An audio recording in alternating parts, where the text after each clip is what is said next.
Welcome to that great time of the year where we recount the worst films from the previous year. I actually did really good on avoiding some bad movies this time around, and even though I thought about watching movies I knew to be bad just to fill out this list, I finally decided that I value my time at too high a value to do that. So sorry to Transformers 5 and Emoji Movie. You will not be on this list, but you will be on this list in spirit. You're that awful, I wouldn't even want you to put you on this list. As it sits, I only have 7 films to talk about, so let's jump head first into this toilet bowl because I really love the feeling that much. Kicking off my list is Kingsman: The Golden Circle. Not the worst movie of the year, but by far the most disappointing for me. I love the first Kingsman, and I was looking forward to this sequel so much that I had it at number 3 on my most anticipated movies of 2017. Kingsman: The Golden Circle left my mouth wide open throughout most of the runtime at just how bad it was. Watching a franchise that you had so much hope in blow up in flames, it's just indescribable pain. From the get-go, we are given an over-the-top action sequence with some unconvincing CGI, and from there it all goes downhill. I held up hope for the first quarter of the movie that it'd get better. It didn't. It actually just got worse. The topics I cover here aren't spoilers, as all of these points are seen in the trailers for the film. In the trailer, you see the Kingsman headquarters explode, and that happens in the movie. To me, that symbolized blowing up this franchise, because from that point on, the movie begins to take a slow fart towards its conclusion. The introduction of the Statesman could have been fun, but it was wasted. Channing Tatum does absolutely nothing and had 5 minutes of screen time. Jeff Bridges does even less, with maybe 10 minutes of screen time. These guys are great actors and wasted resources in The Golden Circle. They are promoted on the poster for nothing more than boosting star power for a movie that was already building on a surprise hit with the first movie. It's all completely unnecessary. There was no need for this bait and switch. The Golden Circle makes all of the wrong decisions in where they take these characters. Eggsy's in a serious relationship which ties down his carefree character from the first movie.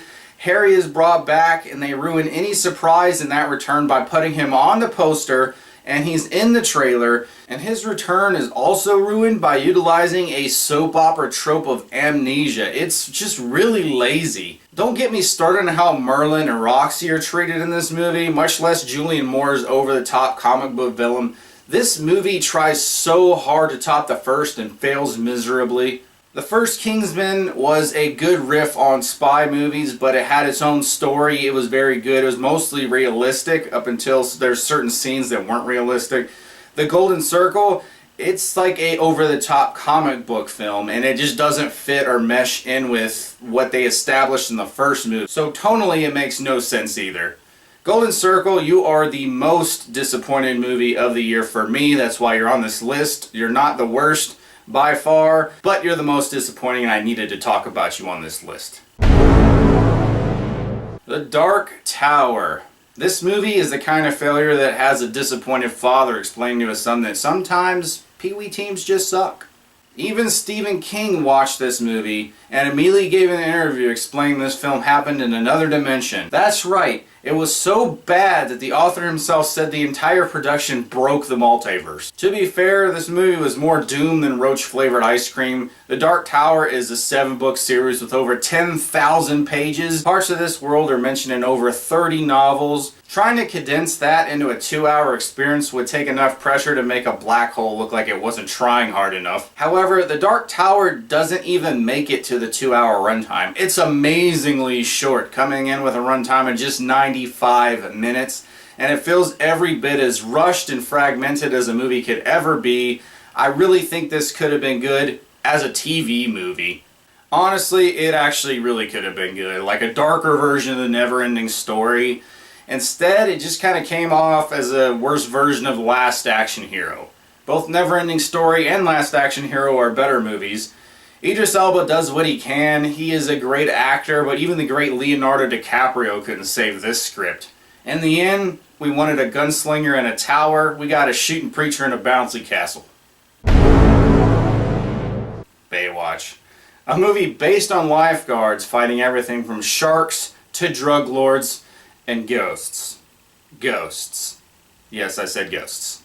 Baywatch could have been a fun movie. I was really hoping that this was going to be like 21 Jump Street, a movie very aware of what it is and playing that up for comedy.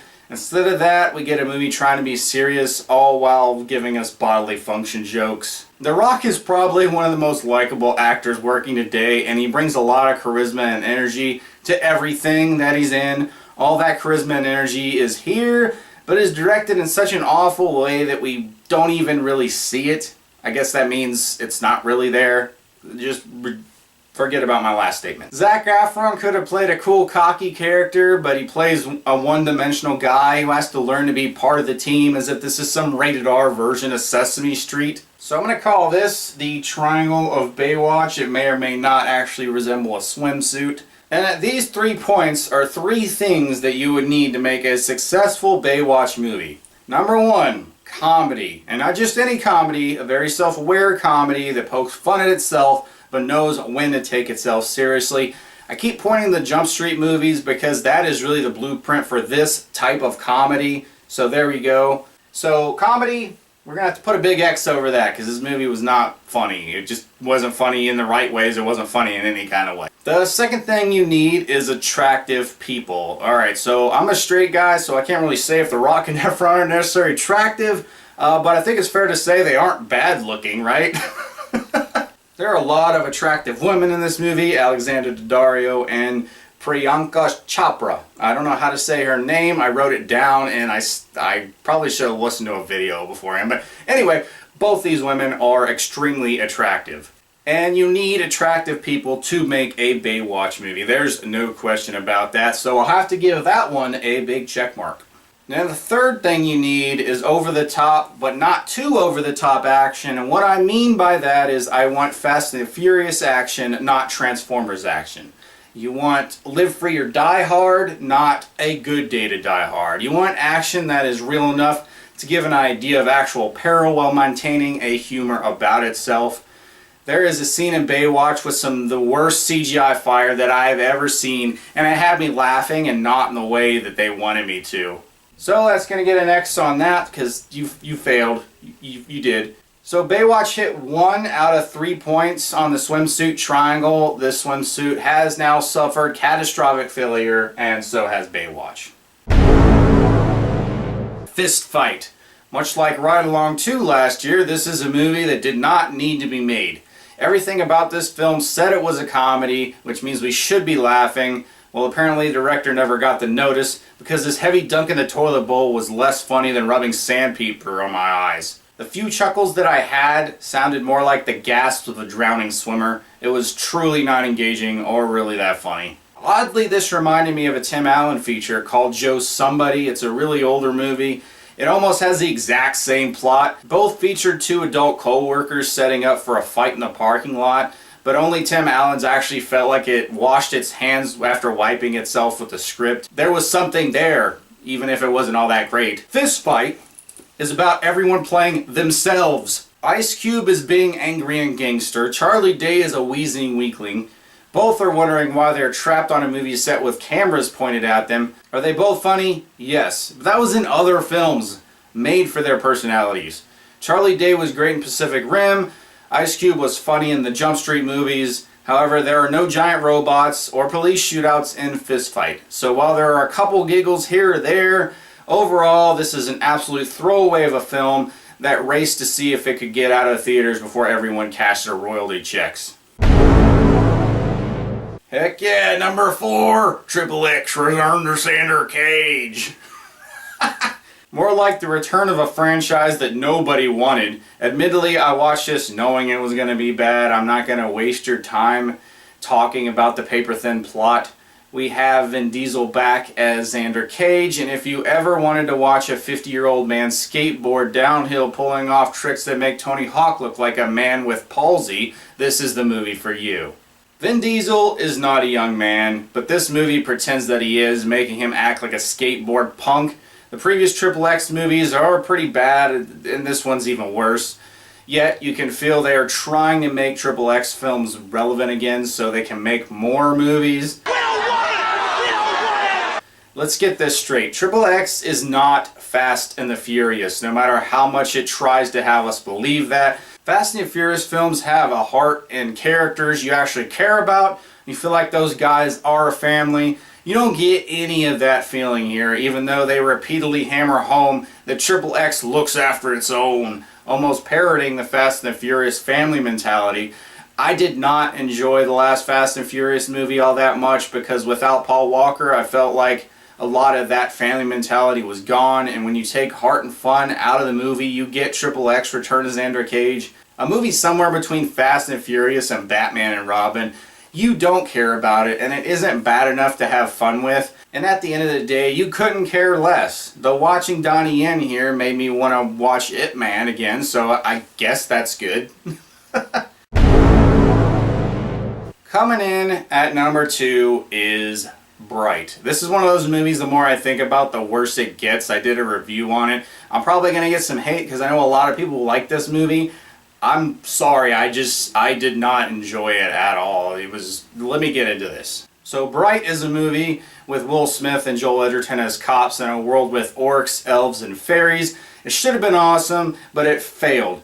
Will Smith's charisma was almost non-existent here, and it really disappointed me because I think Will Smith is a good actor and he has proved to be great in these types of movies in the past. Independence Day, Men in Black, and I, Robot. We won't talk about the Wild Wild West thing. Bright was just a drab movie in a world that is way more interesting than the story it told. Perfect example of this is the fact that there's an establishing shot in the movie, and in the sky there is a damn dragon flying around. Stop everything for 1 second. Dragons are canon and are casually flying around in this universe, and this is never mentioned again. This is what makes Bright such a huge freaking flop. Look at all this potential. Stop trying to hammer a specific point. Just go with it. You have dragons and a centaur police force. I do not give a flying shit about the highly explicit details of Police Dude Number 2's family killing orcs thousands of years ago. The plot feels like a 4th grader playing with action figures. And then they want the awesome one and they can't because only Superman can hold it and they team up, but then Wolverine stops them and fight. Yay! There's some really boring shootouts and attempts at action that are about as exciting as taking a shit. The direction here is really bad, poor editing and pacing. There are a few things that work here, but all in all, this movie fails on pretty much every level. I have a full review up on Bright that goes into a little bit more detail, but this movie was just a waste of money on Netflix's part, in my opinion. $90 million could have been spent better at just about anywhere else. I wanted it to be good. As a 90s kid, I was pulling for a new Smith action movie, and this premise is awesome, but its execution is awful. And unfortunately, we are getting a sequel to this. I don't know if I'm ready for Bright 2. Coming in at number 1, The Circle. The Circle should be called The Square because the plot is never around. Emma Watson plays the breakthrough role of generic lady number 1, who somehow removes herself from a boring cubicle job and straight into a tech position at Evil Google. Ooh. And it has to be Evil Google because Tom Hanks is the CEO while Patton Oswalt putzes around as his sidekick. It turns out the purpose of the company is to eliminate privacy to create transparency in society, which shocks absolutely no one. The script idea could have been interesting if absolutely anything new happened, but unfortunately, just like my orange juice, this movie was tacky and wasted on the bathroom floor. For a better time, try watching a serial show called The Black Mirror. The episode Nosedive in Season 3 is the show The Circle wanted to be when it grew up and got potty trained. Go watch that, way better plot in less than half the time. But anyways, back to this particular turd, The Circle. Honestly, I just kept waiting for something to, happen. Well, what are you waiting for? I don't know. Something amazing, I guess. They would keep hinting at going somewhere, but then change the subject. I haven't felt this led on since the last episode of Catfishing.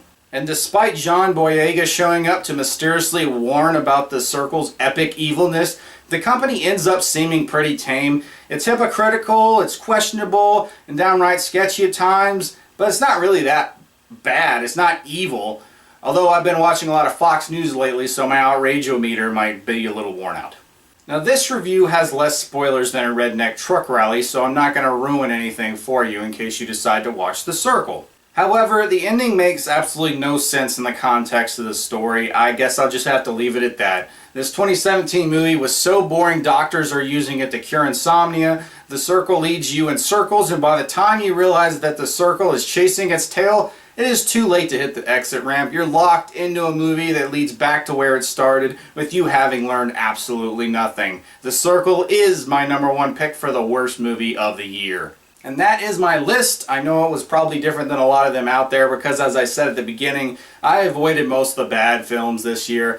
But what are some of the worst films that you guys saw? My friends recommended The Snowman, Geostorm, The Bye-Bye Man, and Flatliners because they hate me and they wanted me to watch an awful movie. No, it's because I asked them what other movies they saw that were awful so I could avoid them. So yeah, I didn't see The Snowman, Geostorm, Bye-Bye Man, or Flatliners, so I guess I really dodged a bullet with those films. But even Neo couldn't dodge all the bullets, and that's why this list exists. If you like this video and want to see more, please like and subscribe, or don't. I'm not a beggar. I'm Geek True 64, and I will always tell you the truth.